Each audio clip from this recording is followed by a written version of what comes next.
Why researchers were shocked when they zoomed into the oldest sister's hand in this 1895 portrait. The conservation lab at the Boston Museum of Social History smelled of old paper and digital equipment humming quietly in the background. Dr. Emma Torres adjusted her glasses as she examined the latest batch of 19th century photographs scheduled for digitization. Outside, November rain drummed against the windows, creating a rhythmic backdrop to her meticulous work. She had been cataloging Victorian-era family portraits for 3 weeks now, and most followed predictable patterns. Stiff poses, formal clothing, unsmiling faces staring into the camera with that characteristic intensity of early photography. This particular image, labeled simply Family Portrait Massachusetts, 1895, showed 5 people arranged in the traditional style of the era. A bearded man in his 30s stood behind a seated woman wearing a high-collared dark dress. 3 children completed the composition. A small boy of perhaps 5 years perched on his mother's lap, and 2 girls standing on either side. The younger girl, maybe 9 years old, wore a white pinafore over her dress, her hair pulled back with a ribbon. The oldest girl, around 12, stood slightly apart, her expression somber, hands clasped in front of her waist. Emma began the high-resolution scan, watching as the machine captured every detail of the album in print. The technology they used now could reveal textures and details invisible to the naked eye in 1895. As the image loaded onto her screen, she zoomed in systematically, checking for damage, fading, or unusual characteristics that might require special attention during restoration. She examined the parents first, then the youngest children. Everything appeared normal for a photograph of this era and social class. Then she moved to the oldest girl. Something about her posture had caught Emma's attention initially, a stiffness that seemed different from the typical formality of Victorian photography. Emma zoomed into the girl's hands, clasped at her waist, and her breath caught. The skin on both hands showed dark, irregular discoloration. What she had assumed were shadows revealed themselves as something far more disturbing. Deep scarring, patches of damaged tissue, areas where the skin appeared permanently darkened and textured. These weren't the hands of a child who had lived a sheltered Victorian childhood. Emma's heart began to race. She zoomed in further, capturing screenshots, her mind already racing through possibilities. She had seen photographs of child laborers before, but never embedded so seamlessly within what appeared to be a middle-class family portrait. "What happened to you?" Emma whispered to the image on her screen, staring into the solemn face of a 12-year-old girl whose hands told a story the formal portrait tried to conceal. Emma couldn't stop thinking about the photograph. That evening, she stayed late in the lab, the building empty except for the security guard making his rounds. She pulled up the scanned image again, adjusting contrast and brightness, trying to extract every possible detail from the 129-year-old print. The scarring was undeniable. Under magnification, she could see the texture of damaged skin, the way the girl's fingers seemed slightly curled, as if holding them straight caused discomfort. Emma had worked with industrial accident records before, during a project on workplace safety reforms. These injuries looked chemical in nature, not burns from fire, but the kind of tissue damage caused by prolonged exposure to caustic substances. She began searching the museum's database for any documentation attached to the photograph. The acquisition record was sparse, donated in 1967 by an elderly woman named Mrs. Dorothy Hamilton, along with a collection of other family items. No names were listed for the people in the portrait, no provenance beyond Massachusetts family, circa 1895. Emma cross-referenced the donation records and found an address. The items had come from a house in Lowell, Massachusetts, being cleared after Mrs. Hamilton's death. Lowell. The name sent a chill down her spine. By 1895, Lowell had been America's premier textile manufacturing center for decades, home to massive mills that employed thousands of workers, including children. She pulled up historical records of Lowell's textile industry. The statistics were staggering. In the 1890s, approximately 1/4 of mill workers were under 16 years old. Many were far younger. Children as young as 8 or 9 worked 12-hour shifts in conditions that regularly caused injuries, illness, and permanent disability. The chemicals used in textile production included harsh dyes, bleaching agents containing chlorine, and mordants made from metallic salts. Prolonged exposure caused skin lesions, respiratory problems, and chemical burns. Emma found photographs from labor reform investigations, images of children's hands damaged by these substances, remarkably similar to what she was seeing in this family portrait. But something didn't fit. The other children in the photograph looked healthy, well-dressed, clean. The parents appeared to be respectable middle-class people. Why would only one child show signs of industrial labor? Emma downloaded several historical documents about child labor in Lowell and sent a message to Dr. Raymond Clark, a colleague who specialized in 19th century social history. She attached the photograph with a simple question. "Can you help me identify what caused these injuries?" She left the museum at nearly midnight, but sleep didn't come easily. The image of that 12-year-old girl, standing slightly apart from her family, hands bearing silent witness to suffering, haunted her thoughts. The next morning, Raymond's response was waiting.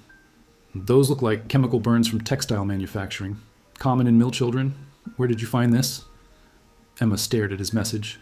A mill child, but posed in a formal family portrait, dressed as nicely as her siblings, included, but somehow separate. She needed to know more. She needed to know everything. Emma requested time away from her regular cataloging duties to pursue what she called investigative conservation work. Her supervisor, intrigued by the preliminary findings, approved a 2-week research period. Emma immediately contacted the Lowell Historical Society and the Massachusetts State Archives. The response from Lowell came first. A young archivist named Michael had searched their photographic collections and found similar family portraits from the 1890s, but nothing matching this specific image. However, he suggested checking church records and local newspaper archives. Many families documented adoptions through church announcements or legal notices. Emma took the train to Lowell on a cold December morning. The city still bore the architectural legacy of its industrial past. Massive brick mill buildings, some converted to museums and apartments, others standing empty along the canals.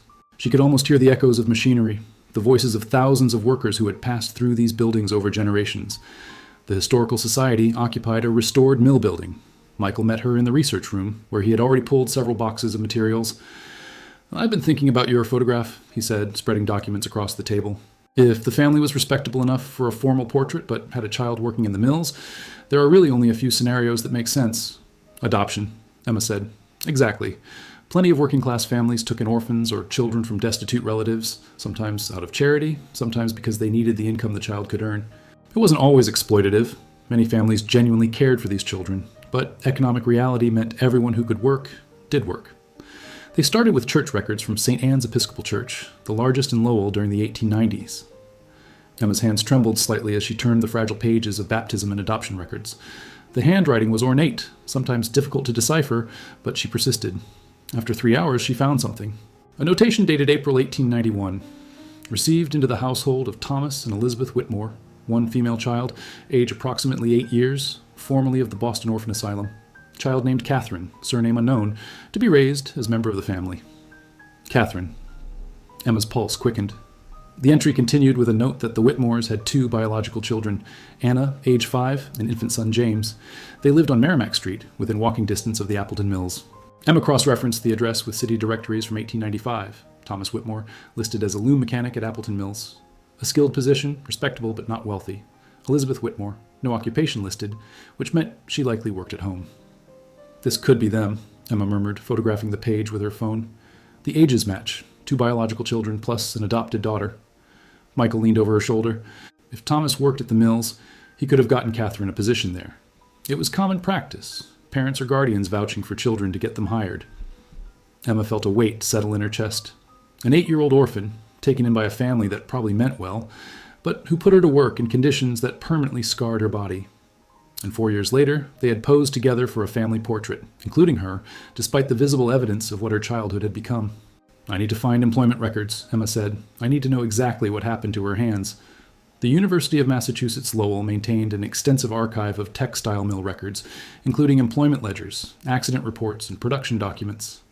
Emma spent 2 days submerged in these materials, searching for any mention of Catherine Whitmore or children employed in the dyeing and finishing departments, where chemical exposure was most severe. The records painted a grim picture. In 1891, the year Catherine would have started working, Appleton Mills employed 347 children under the age of 14. Most worked in spinning or weaving, but the dye house employed approximately 40 children, primarily girls, who assisted with the chemical processes that gave fabrics their colors. The work was brutal. Children stood for 12 hours a day in rooms filled with chemical vapors, their hands constantly immersed in dye baths containing aniline compounds, chromium salts, and sulfuric acid solutions. The temperatures were extreme, either sweltering from the steam or frigid in winter when ventilation was opened to clear the toxic air. Emma found the employment ledger for 1891. Her finger traced down the columns, names, ages, departments, wages, and there it was. Catherine, ward of T. Whitmore, age 8, dye house assistant, wage $2.10 per week. 8 years old, $2.10 per week. Emma's eyes burned with unshed tears. She continued through the ledgers, tracking Catherine's employment year by year. The wage increased slightly as she grew older, $2.40 at age 9, $2.75 at age 10. By age 12 in 1895, the year of the photograph, she was earning $3.20 per week. Then Emma found the accident reports. Her hands shook as she read. June 14th, 1892. Catherine Whitmore, age 9, chemical splash to both hands from overturned dye vat, treated by mill physician, returned to work following day. September 3rd, 1892. Catherine Whitmore, skin lesions on hands and forearms. Cause, prolonged exposure to chromium mordant. Advised to wear protective gloves. Child states gloves make work difficult. January 17th, 1893. Catherine Whitmore, severe dermatitis both hands. Recommended 2 days rest. Family cannot afford unpaid leave. Child continues work with bandages. The reports continued, a catalog of suffering documented in dry clinical language. Each injury was noted, each return to work recorded. No one had stopped it. The mill physician had documented the damage, but hadn't removed her from the environment causing it. Her guardians, struggling financially themselves, had sent her back each time. Emma found a photograph in the archive files, the Appleton Mills dye house in 1894, just a year before the family portrait. Rows of massive vats, steam rising, and in the foreground, small figures, children, standing on stools to reach the dye baths, their arms submerged to the elbows in dark liquid. She imagined Catherine there, day after day, her hands burning, her skin breaking down, the chemicals seeping into tissue that would never fully heal, and then going home to the Whitmore family, sitting at their table, sleeping under their roof, loved perhaps, but also exploited by economic necessity. The family portrait took on new meaning. It wasn't just a photograph, it was evidence, documentation of a child's place in a family that needed her labor to survive, even as that labor destroyed her body. Emma packed her notes carefully. She needed to know what happened to Catherine after 1895. She needed to know if anyone had ever tried to help her. Emma's research led her to the Massachusetts Historical Society in Boston, where she requested access to the papers of Florence Kelly, one of the most prominent labor reformers of the 1890s. Kelly had investigated child labor conditions throughout New England and had been particularly focused on the textile mills of Lowell and Lawrence. A librarian brought out 3 archive boxes containing Kelly's correspondence, field notes, and investigative journals from 1894-1896. Emma settled in with her laptop and gloves, carefully turning pages that hadn't been thoroughly examined in decades. Kelly's handwriting was precise, her observations detailed and unflinching. She had visited dozens of mills, interviewed hundreds of families, and documented case after case of children damaged by industrial work. Her entries from Lowell in early 1895 described exactly what Emma had found in the mill records. Children as young as 7 working in conditions that caused chronic illness and permanent injury. Then, in a journal entry dated March 1895, Emma found it.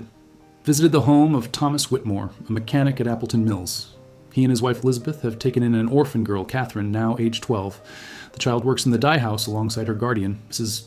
Whitmore showed me Catherine's hands, extensively scarred from chemical exposure over 4 years of employment. The damage is permanent. When I suggested Catherine should be removed from mill work, Mrs. Whitmore wept. She explained they have 2 younger children, that Thomas's wages alone cannot support the family, that Catherine's income pays for the rent on their home. Emma's breath caught. Kelly had met them.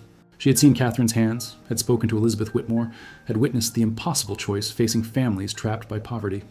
The entry continued, I cannot condemn these people. They are not cruel. They did not adopt Catherine to exploit her. Mrs. Whitmore clearly cares for the girl, showed me the dress she had sewn for her, spoke of teaching her to read in the evenings. But economic necessity has created a situation where love and harm coexist. Catherine is both daughter and worker, both cherished and damaged. Mrs. Whitmore asked if I could help them if there were other options. I had none to offer. Without Catherine's wages, they would lose their home. The younger children would suffer. This is the true horror of our industrial system. It forces good people into terrible choices. Emma sat back, overwhelmed. This wasn't a simple story of exploitation.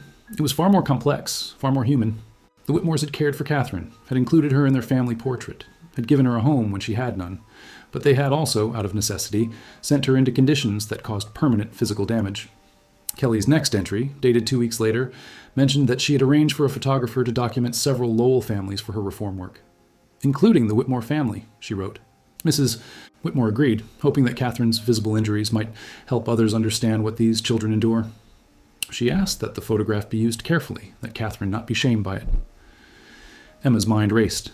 The portrait in the museum collection, had it been taken as part of Kelly's documentation effort? Had the Whitmores participated knowingly, hoping to contribute to reform?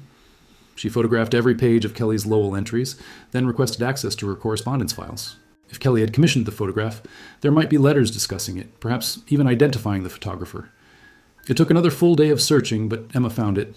A letter from Kelly to a photographer named James Morton, dated April 1895, requesting his services to document several representative families of mill workers, including families with child laborers. Morton's reply, filed in the same folder, listed his fees and agreed to visit Lowell in May 1895. May 1895. The date on the museum's photograph catalog entry. Emma had found the connection. The portrait wasn't just a family photograph. It was a piece of evidence in a reform movement, a deliberate act of documentation. The Whitmores had allowed their family, including Catherine's scarred hands, to be photographed in the hope that it might help change the system that had damaged her. Emma contacted descendants of James Morton through genealogical databases and historical photography societies. After several dead ends, she connected with his great-granddaughter, Linda, who lived in Providence and maintained a collection of her ancestors' business papers and personal correspondence. Linda invited Emma to visit, intrigued by the connection to labor reform history. Her home's attic had been converted into a climate-controlled storage area for family archives. She brought down a leather portfolio containing Morton's letters and business records from the 1890s.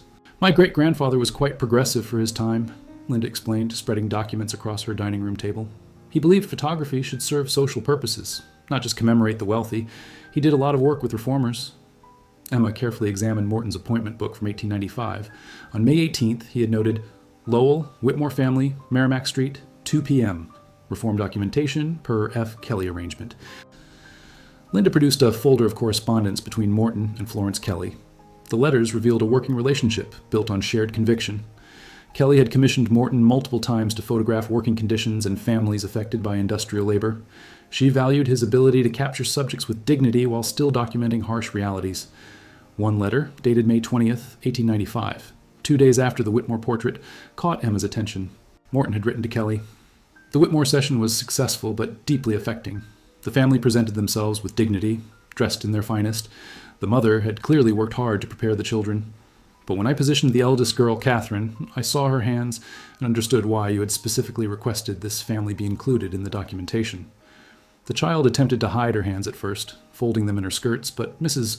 Whitmore gently encouraged her to place them visibly. 'Let them see,' she said quietly. 'Let them understand what this costs.' The girl complied, though I could see it caused her shame. She stood slightly apart from the others during the exposure, and I did not ask her to move closer. That distance seemed to tell its own truth." Mr. Whitmore stood throughout with his hand on his wife's shoulder, his expression grave. This is a family doing their best in impossible circumstances. The love between them is evident, as is the toll this life exacts. I hope these images serve the purpose you intend." Emma's eyes filled with tears. Catherine's isolation in the portrait wasn't accidental. It was visible evidence of her different status, her different experience. The photographer had seen it and preserved it. Linda pulled out another document, a receipt showing that Kelly had paid for the portrait sitting and had received 2 copies of the photograph, one for her reform work and one for the Whitmore family to keep. "So the family kept their copy," Emma said, "and it eventually ended up in our museum through Mrs. Hamilton, who must have been a descendant. But what happened to Kelly's copy?" Linda smiled and produced a final folder. "My great-grandfather kept copies of all his reform documentation. He felt it was historically important. This is his file on child labor photography from 1895, 1900. Inside were multiple prints, children in mills, families in tenement homes, injured workers. And there near the back was an identical print of the Whitmore family portrait, with a caption in Morton's handwriting, 'Whitmore family, Lowell, M.A., Catherine, age 12, adopted, showing effects of chemical exposure from dye house work, May 1895, commissioned by F. Kelly for reform documentation.' Emma photographed everything, her mind spinning. The portrait had been created intentionally as evidence, as advocacy. The Whitmores had participated willingly, despite the personal cost of exposing Catherine's injuries and their role in them. But had it worked? Had this photograph, and others like it, actually contributed to reform? "Did your great-grandfather ever write about the impact of this work?" Emma asked. Linda nodded, producing one final letter. "This is from 1912, 17 years later. He wrote to a colleague about his earlier reform photography." Emma read, "I often wonder about the families I photographed in those days. I hope the work mattered, that those images helped push through the factory acts and child labor laws. But I think of individual children, Catherine Whitmore and others, and wonder what became of them. Did they live to see the reforms? Did their sacrifices mean anything?" Emma closed the folder gently. She needed to answer Morton's question. She needed to find out what happened to Catherine. Back in Boston, Emma shifted her research to genealogical records. If Catherine had stayed with the Whitmore family, there might be census records, city directories, or other documentation of her life after 1895. The 1900 federal census for Lowell listed the Whitmore household on Merrimack Street. Thomas, age 42, Elizabeth, age 38, Anna, age 14, James, age 10, and Catherine, age 17, listed as adopted daughter. Occupation for Catherine: textile worker, dye department. Emma's heart sank. At 17, Catherine was still working in the dye house, still exposing her already damaged hands to chemicals. The system hadn't changed fast enough to save her childhood. But the 1900 census held another detail. Catherine was listed as literate, able to read and write. Elizabeth Whitmore had kept her promise, teaching Catherine in the evenings, despite the exhaustion of mill work. Emma searched marriage records next. She found it in the Lowell City Clerk's records from September 1903. Catherine Whitmore had married a man named Robert Hayes, a mechanic at the boot mills. The marriage certificate listed Thomas and Elizabeth Whitmore as witnesses. The 1910 census showed Catherine and Robert living in a modest home on School Street in Lowell with 2 children, Ruth, age 5, and William, age 3. Robert's occupation, mill mechanic. Catherine's, none listed, which likely meant she had stopped mill work after marriage, a common pattern for women of that era. Emma felt a wave of relief. Catherine had escaped the dye house, had built a family, had survived into adulthood despite everything. But she needed to know more. She contacted the Lowell Cemetery Association and requested records for the Hayes and Whitmore families. The response came via email 2 days later, with scanned images of burial records and plot maps. Catherine Hayes had died in November 1918, age 35. Cause of death: influenza during the devastating pandemic that killed millions worldwide. She was buried in the Lowell Cemetery, with Robert and their children listed as survivors, 35 years old. Emma calculated quickly. Catherine had lived 27 years after that portrait was taken, had married, had children, had experienced some measure of life beyond the mills. But those early years, from age 8 to at least 17, had been spent with her hands in chemical baths that left permanent scars. Emma found one more crucial document: Catherine's death certificate, which included a section for chronic conditions. The examining physician had noted chronic dermatitis and tissue damage to both hands, consistent with industrial chemical exposure. Even in death, her hands bore witness. Emma located Robert Hayes in the 1920 census, now a widower raising 2 children alone. By 1930, he had remarried, and Ruth and William were listed as adults with their own occupations. Ruth as a schoolteacher, William as an electrician. Neither worked in the mills. That detail struck Emma profoundly. Catherine's children had escaped the mills entirely, had found different paths. Perhaps that had been her hope all along, to give them the childhood she'd never had. Emma found Ruth's obituary from 1982 in the Lowell Sun newspaper archives. It mentioned that she had been a beloved teacher for 40 years, that she had never married, and that she had spent her retirement volunteering with literacy programs.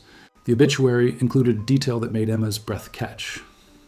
Miss Hayes often spoke of her mother's determination that her children receive education and opportunities beyond what she herself had known. She credited her mother's sacrifice and strength as the foundation of everything she achieved. Catherine had been remembered. Her daughter had understood what her mother had endured and had honored it through her own life's work. Emma now had Catherine's full story, from orphan to mill-child to wife and mother, ending too soon but not without meaning or legacy. But one question remained: had the photograph and the reform movement it represented actually changed anything? Emma contacted Professor Helen Vance at MIT, a historian specializing in progressive-era labor reform. She sent her the complete documentation of the Whitmore portrait and its connection to Florence Kelley's investigation work. Professor Vance responded enthusiastically, requesting a meeting. They met at a cafe near campus, where Vance spread out photocopies of legislative documents and reform campaign materials from the 1890s and early 1900s. "This photograph is exactly the kind of evidence reformers used," Vance explained, pointing to the image of Catherine's hands. Kelley and others like her understood that abstract statistics about child labor didn't move legislators or the public. They needed visual proof, human stories, evidence that couldn't be dismissed. Vance showed Emma campaign pamphlets from 1895, 1900 that included engravings based on photographs of child workers. While the Whitmore portrait itself didn't appear in these materials, the style and approach was identical. Families photographed with dignity, but with visible evidence of industrial harm. Massachusetts passed its first significant Factory Act in 1896, Vance continued, raising the minimum work age to 13 and limiting hours for children under 16 to 10 per day. It wasn't enough, but it was a start. By 1903, the year Catherine married, Massachusetts had strengthened these laws considerably. Children under 14 were banned from factory work entirely, and those under 16 had strict hour limitations and required school attendance. Emma felt a complex mix of emotions. The reforms had come, but too late for Catherine's childhood. She had worked from age 8 to at least 17, her hands permanently damaged before the laws changed. But here's what's important, Vance added, pulling out another document. These reforms didn't come from nowhere. They came from years of documentation, testimony, and advocacy by people like Florence Kelly. And that work was built on evidence, including photographs like this one. The Whitmore family's decision to participate in that documentation, to expose Catherine's injuries publicly, was an act of courage that contributed to systemic change. Vance showed Emma testimony from 1896 Massachusetts legislative hearings on factory reform. Florence Kelly had appeared before the committee, presenting photographic evidence of child labor conditions. The hearing minutes recorded, Mrs. Kelly presented multiple photographs of child workers showing physical evidence of industrial injuries, including chemical burns and respiratory damage. Several committee members expressed shock at the visible harm to children as young as 8 years old. The photographs worked, Vance said quietly. They made legislators see these children as individuals, not statistics. The laws that followed saved thousands of children from the experiences Catherine endured.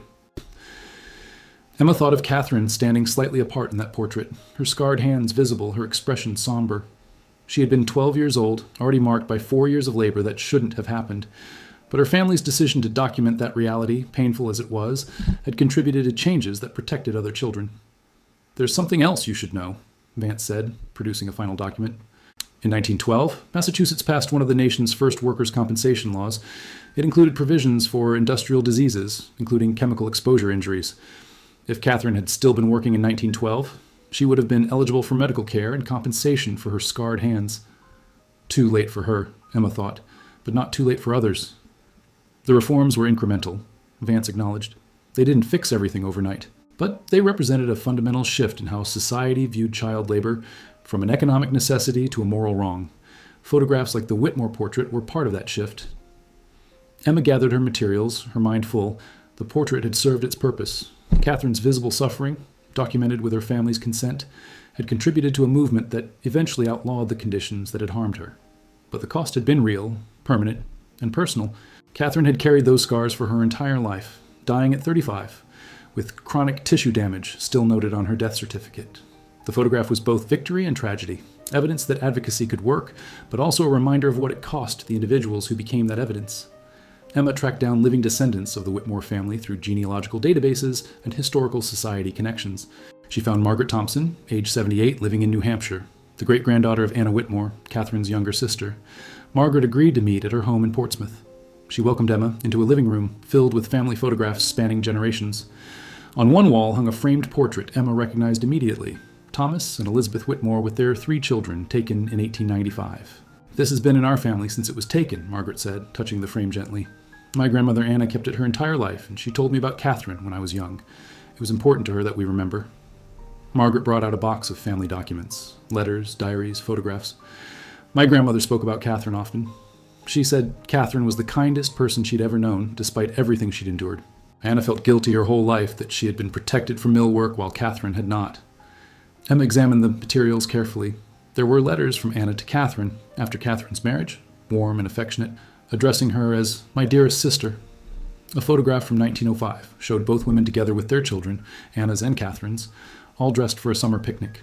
They remained close, Margaret explained. Anna married a bookkeeper, moved to a nicer part of Lowell, but she never forgot that Catherine's labor had helped keep their family together when they were children. She visited Catherine every week, helped with her children when they were born.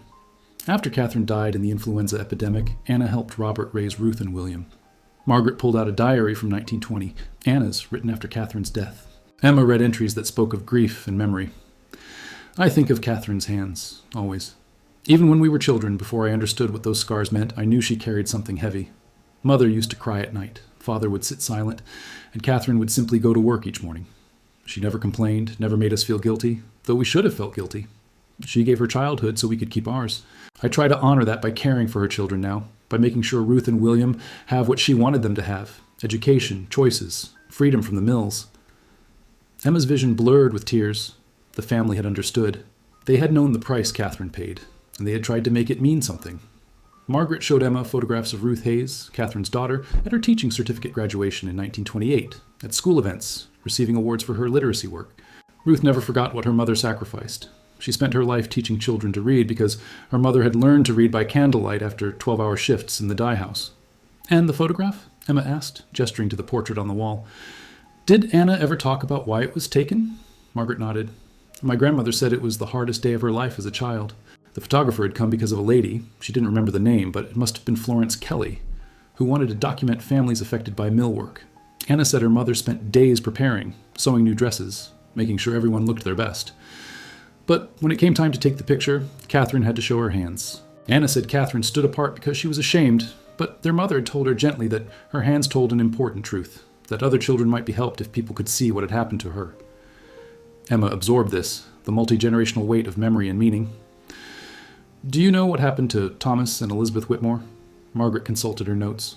Thomas died in 1908 from complications of lung disease, probably from years of cotton dust exposure in the mills. Elizabeth lived until 1932.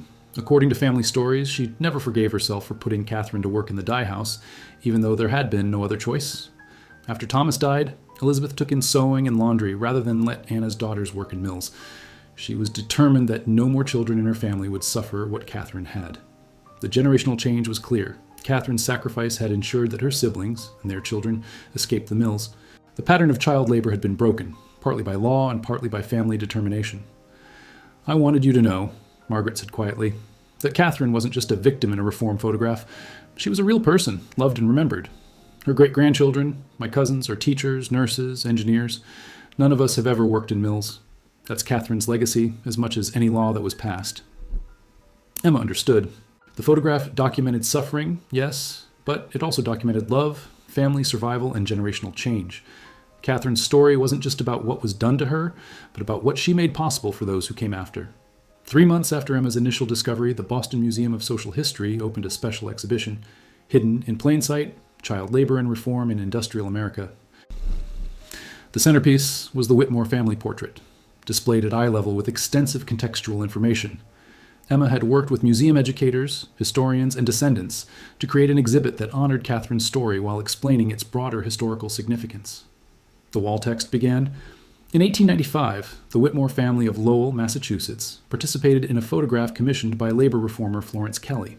Their decision to document 12-year-old Catherine's chemical-scarred hands contributed to evidence that helped pass protective labor legislation. Silos. Surrounding the portrait were James Morton's other reform photographs, Florence Kelly's journal entries, mill accident reports, legislative documents tracking the passage of child labor laws, and photographs of Catherine's later life, her wedding portrait, a picture with her children, and an image of her daughter Ruth receiving a teaching award in 1965. The exhibit didn't shy away from complexity.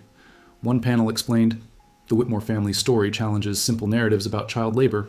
Thomas and Elizabeth Whitmore adopted Catherine out of genuine care, but economic pressure forced them into choices that harmed her. Their participation in reform documentation shows families could be both victims of and participants in systemic change. Margaret Thompson attended the opening, bringing several cousins who were Catherine's descendants. They stood before the portrait for a long time, multiple generations looking at the image of a 12-year-old girl whose labor had helped their family survive, whose suffering had contributed to reforms that protected millions of children. She looked so serious, one of the younger descendants said, a college student studying public health.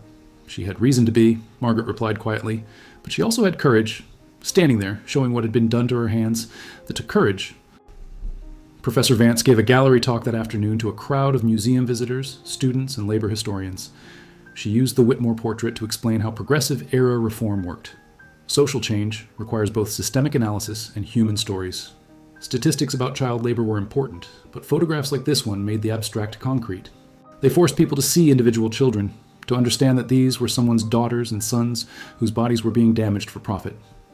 Emma watched from the side of the room as visitors examined the portrait, reading the extensive documentation she had compiled. She saw people lean in close to examine Catherine's hands, saw their expressions change as they understood what those scars represented. A teacher brought a group of high school students through the exhibit. Emma overheard their conversation. So this photograph actually helped change laws? It was part of the evidence, yes. One photograph among many, but it contributed. What happened to the girl? Did the laws help her? The laws came too late to help Catherine herself. She'd already worked for years by the time they passed. But they helped other children, and her own children didn't have to work in mills. Emma felt a sense of completion. Catherine's story was now told fully, accurately, with dignity and context. The photograph that had puzzled Emma months ago when she first zoomed in on those scarred hands now had meaning restored to it. As the museum closed for the evening, Emma stood alone before the portrait one final time. 5 people frozen in 1895, Thomas and Elizabeth Whitmore trying their best in impossible circumstances. Anna, age 9, protected from mill work by her sister's labor. James, age 5, too young yet to understand. And Catherine, age 12, standing slightly apart, her scarred hands visible, her expression solemn and knowing. "Thank you," Emma whispered to the image. "Thank you for your courage. Thank you for letting the world see." The photograph would remain in the museum's collection, no longer just an artifact, but a testament to suffering and survival, to the cost of reform and the power of evidence, to one girl's sacrifice and the generations it helped protect. Catherine's hands, scarred by chemicals in a Lowell dye house, had become part of history, not as a symbol of victimhood, but as proof that individuals matter, that documentation matters, that bearing witness, even when it's painful, can contribute to change that outlasts any single life. The lights dimmed in the gallery, but the portrait remained visible in the soft security lighting. 5 faces watching from 129 years ago. Their story finally completely told.